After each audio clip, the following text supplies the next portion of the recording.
there you are. Well, it's good to see you. I haven't got a video for everyone this week, it's just you and me. And I need your help with something. You see, when I was a child, we used to have this thing where my parents would have this little table that was set up in the dining room, and it used to have all the little goodies and treats for Christmas all laid out there in little bowls and things. And it's just me here at the moment, well, me and you. So there's nobody to put out those little bowls, and I don't really have little bowls to put the treats in. I do have the treats though, I've been down the shops, so we can share them later. But I have nothing to put them in, so we're going to make some little bowls out of card. Origami bowls. Thing is, I'm not really an expert at origami.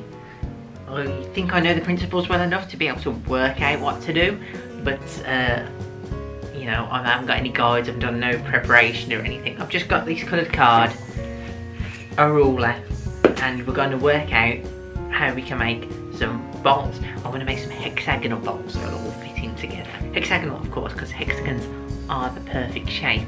Well, they're the best shape other than the dodecahedron, but you know what I say about the dodecahedron. Pythagoras' first rule is you don't talk about the dodecahedron. Anyway, so we got ourselves some coloured card. Just pick any old random colour. I don't think we're going to go with the black because it's a bit too dark for Christmas, but we're going to start with the blue. And what we're going to do first is measure out the length of it. These are just ordinary A4. And I'm going to measure and see how long an A4 piece of card is. It's 30 centimetres exactly. How nice. But then we need to divide that by 7. Now, what are you thinking? Don't we want a hexagon? So we want 6 sides? No, we want 7 because we need an overlap for the paper. Okay, so 30 divided by 7, that's about 4 1/3. I didn't have to use a calculator or anything, did it? Right off the top of my head.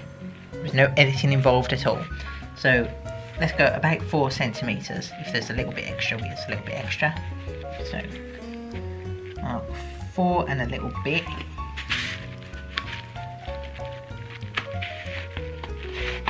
I'm going to do just a gentle curve to begin with, make sure I'm doing it 4 and a bit on both sides. So that's just over 4 centimetres. What we're going to do is use that to measure out the next fold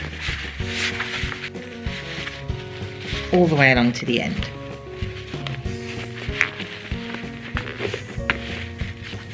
And that should mean now, if I overlap the last 2, we get a hexagon. So the next thing we're going to need to do is to fold down the top so we've got something to loop into. Just going to do a random distance at the top. Just to fold that over. And then we can slide that end into that end. And we make something self-supporting. Okay. So, I'm folding it again. I want to go 4 centimetres up on the bottom so that each one would touch in the middle once they're folded inwards. I'll show you what I mean. Let's go 4 centimetres up, which is there. So I'm marking with my nail. It's there.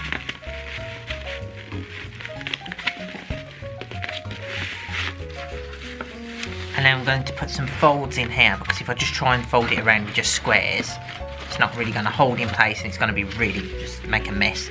So I'm going to put a fold in, and I'm going to fold from one of the corners to halfway up.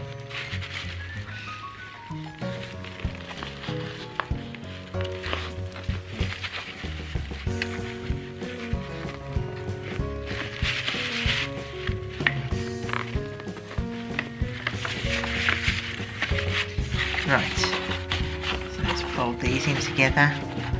If I fold one of the corners round to begin with,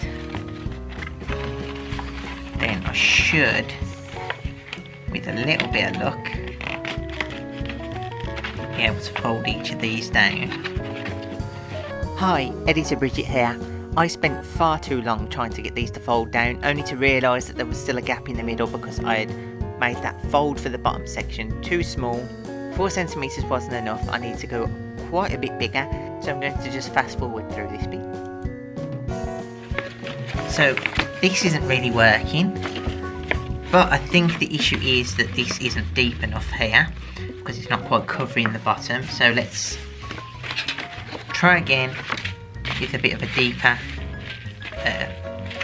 bottom to it, and we'll try folding these directly in half again from this corner to the centre.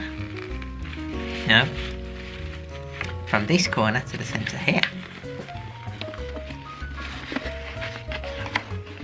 So what I'm doing is I'm folding these down and overlapping the outside bit over the top.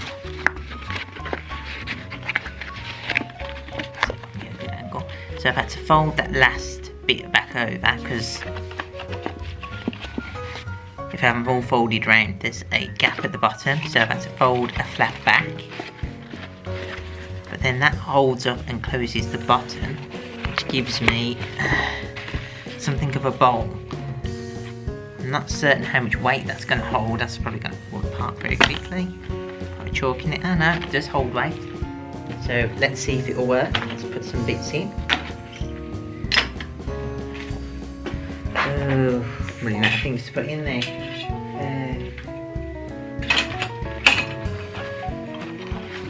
Roller. And it works. The bottom holds. So that'll work as a central little bowl. And the way we want to arrange these is to have one tall one in the centre and then several smaller ones around the outside. So I've got the other pieces of card. I'm going to fold up the rest, and you can give me a hand with this if you're able to reach through the computer and do it.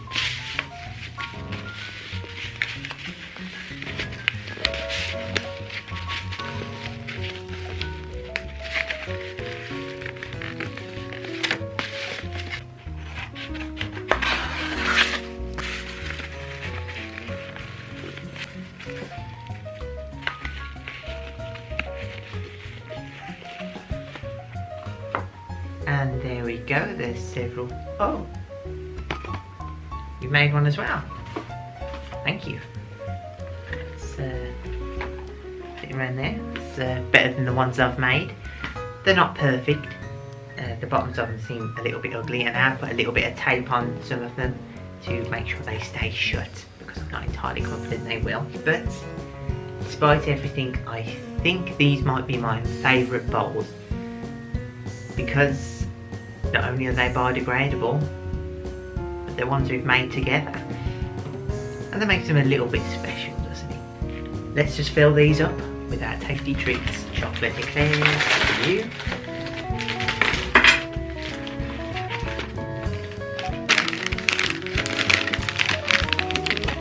Weather's Original, favourite of Caldora.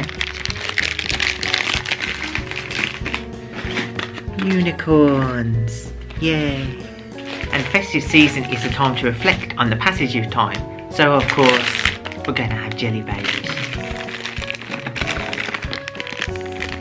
And last but not least, my personal favourite, chocolate raisins. And there we have it. A selection of festive tasty treats in paper bowls that we've made ourselves. Would you like a jelly baby? I've had a terrible time breaker impression.